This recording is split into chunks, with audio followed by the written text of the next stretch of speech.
Charles, first season as a NBA head coach. I'm sure it went by fast. What did you learn about yourself, or maybe it didn't? What did you learn about yourself? What did you learn about this team? Obviously, you've a little bit of a different situation just from the win-loss perspective, and how were you able to also maintain such positivity throughout the season, even when you guys were constantly dealing with adversity? Yeah, number one, it's an absolute blessing to be in this position. I definitely do not take it for granted. The trust that ownership and Jeff bestowed on me to lead this team.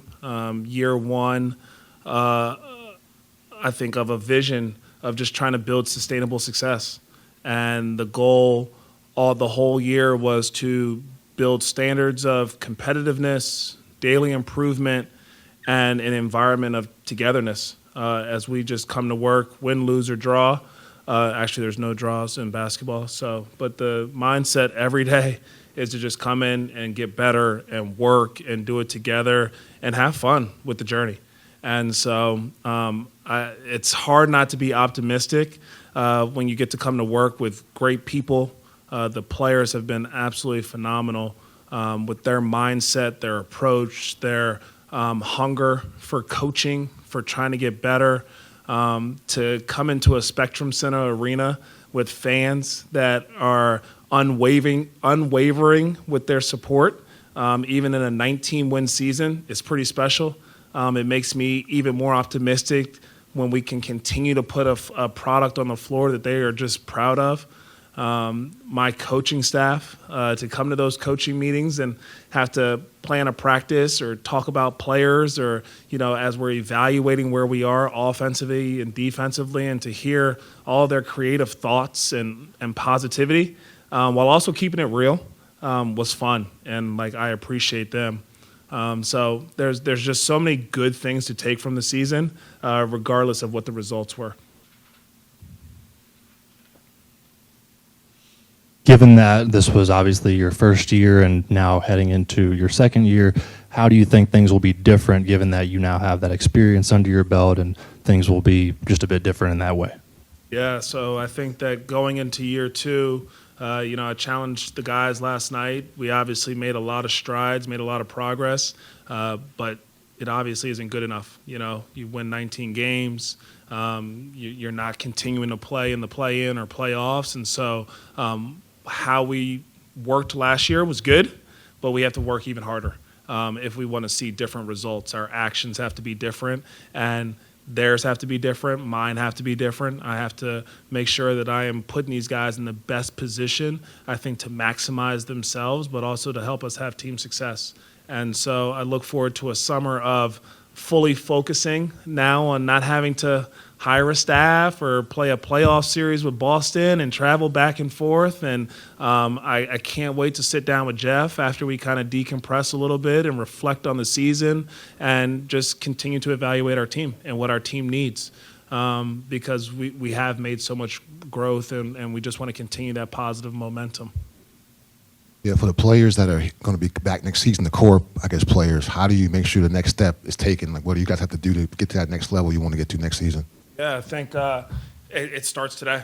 We are fortunate to actually be able to start our offseason a little bit earlier. And, we'll have some exit meeting conversations about what went well this year, what we want to do better individually, and how we're going to actually do those things. And so there'll be some comprehensive plans put together. It's always a partnership when you're talking to these guys and trying to reflect on the season, but there's going to be expectations for what they're working on this year and emphasis.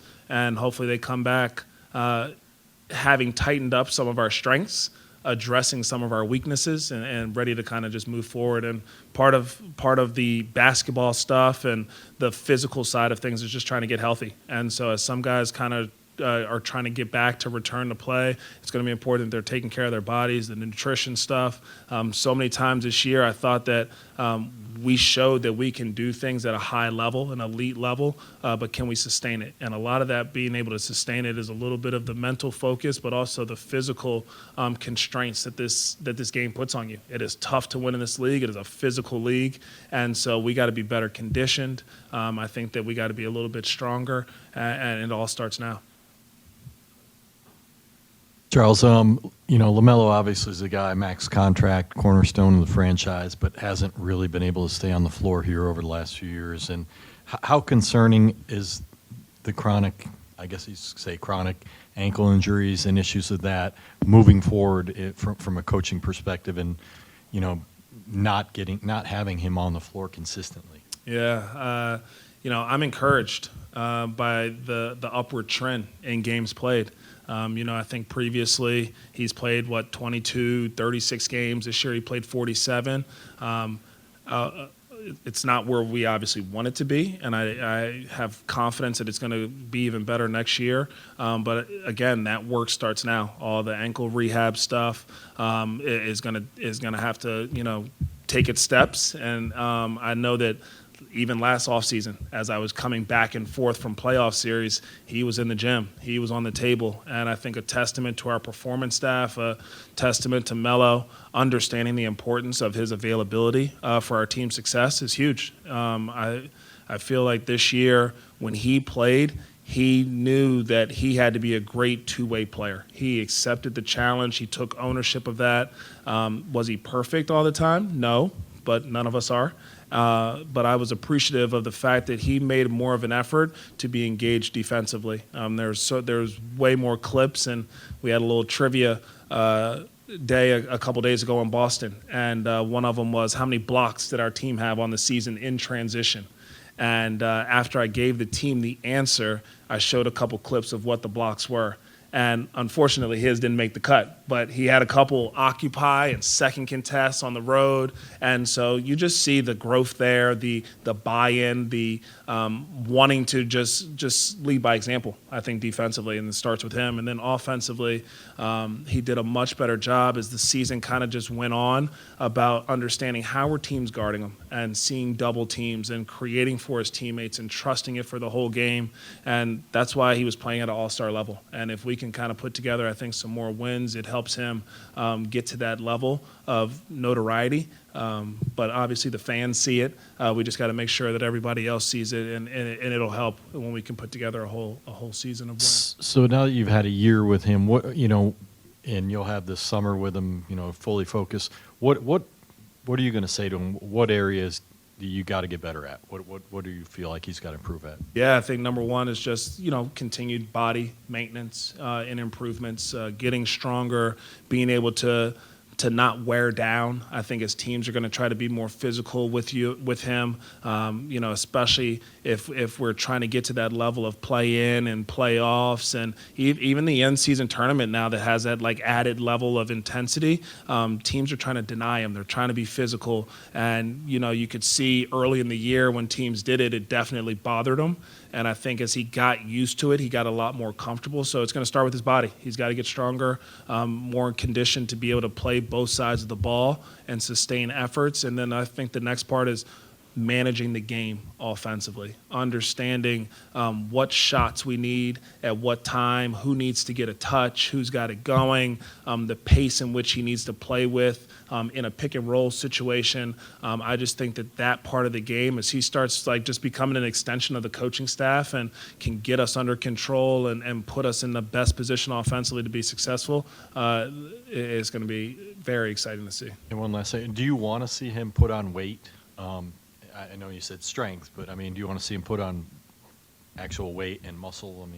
This offseason? I'm going to leave it at strength. I'm not a sports science or a strength and conditioning coach, and so our whole performance team will sit down and talk about what is that number maybe for weight and where body fat is and the body composition, but I'm going to leave it at he's got to get stronger. And he's got to be able to be ready for, I think, more physical defenses because he is such an important player on our team. That's the strategy. That was the strategy I've seen with Antetokounmpo when I was in Milwaukee. It was the strategy versus Tatum in Boston. And so when you're the best player in the league, you have to be ready for physicality. And in order to kind of combat that, you got to get stronger.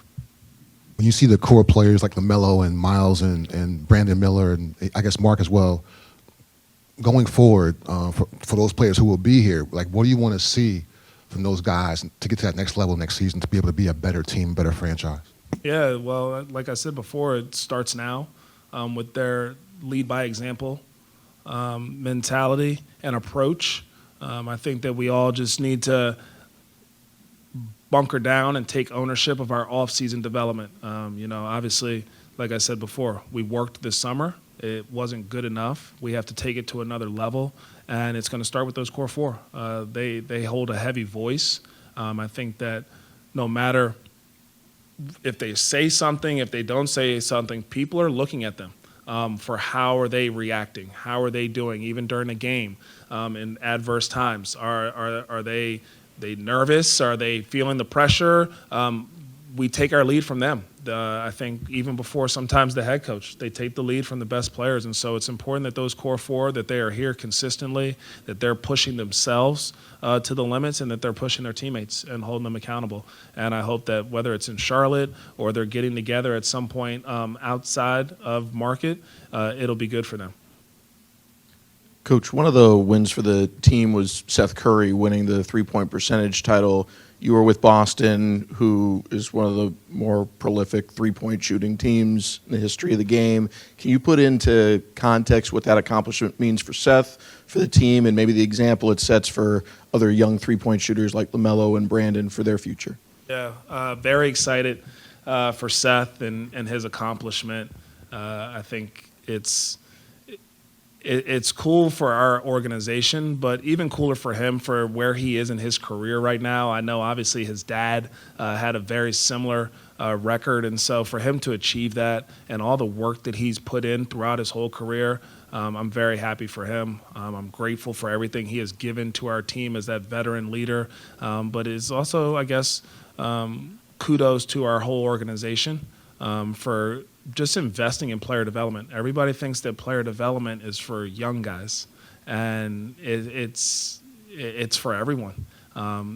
It's for all of us that aren't even players, the growth mindset to know that you can keep evolving, you can keep getting better as long as you show up every day and you keep putting in the work, and that's what he's done. And so that's why even where he is now, he's able to lead the league in three-point percentage. And, I think it's a testament to our whole player development staff. What Seth was able to do, what Nick Smith was able to do, what Musa was able to do, what Tijon was able to do, Taj Gibson playing in his 1,000th game. Like, I can go on and on and on. I just think that so many guys had some career years statistically. We're able to continue to get better. And so we're really proud of just the growth that we made, and we got to keep going now. Talked about exit meeting for players, player development, telling them maybe their weaknesses and strengths, what they need to talk about or work on in the offseason. For yourself, what do you think some areas of your coaching needs to improve going into next season? Yeah. Well, you want to give me my feedback? Sound like you got some things on your mind. I think number one, I just have to continue to build relationships. I think this offseason, and one of my strong suits is being able to communicate with the guys. I think whether they like it or they don't like it, I do a pretty good job of explaining to them what the expectations are, what I expect from them offensively, defensively, from a player development standpoint, and I got to keep building relationships. I need to go spend time with guys, whether it's here in Charlotte, out of market, on a personal level. I want to do that. I want to get to know them. I want to get to know what makes them tick, how I can be better, how I can be more useful to them. Is it challenging them more in game? Is it challenging them more in a film session? Is it having dinner with them and their significant other? Whatever it is, I want to figure out what are those things because I do think that the better the relationship, the better the communication, the more that I can coach them and try to help them and our team just continue to grow. I also think, I'm proud of where we got to defensively. I want us to continue to make some strides. It's like I was talking to our coaching staff a little bit. I felt like there was and progress is never just straight up. You hit a little bit of a lull, but you're making this progress. I thought that we were kind of lingering defensively, middle of the pack, 14th, 15th, defense efficiency, 16th, and towards the end of the season, it kind of tailed off a little bit. So I want us to get back to that point, and I need to figure out what are the things that we need to do to get back to that point. Is it matchups? Is it coverages? Is it emphasizing different things, playing some zone, in which we did in Boston? But I think the guys, to their credit, they were very open-minded. Offensively, offensively, I felt like we never really got out of that like 20 range and below, and so we do have to tighten up. How do we take better care of the ball? Is it the positions that I'm putting them in? Is it playing a little slower? Is it trying to play faster, which might help us? I don't know, but I want to continue to study that, study what were the things that helped Melo? What were the things that helped Brandon? What were the things that helped Miles? How did Mark help us offensively? And so I want to do a deep dive into our offense too and try to come back next year and have that in a better spot.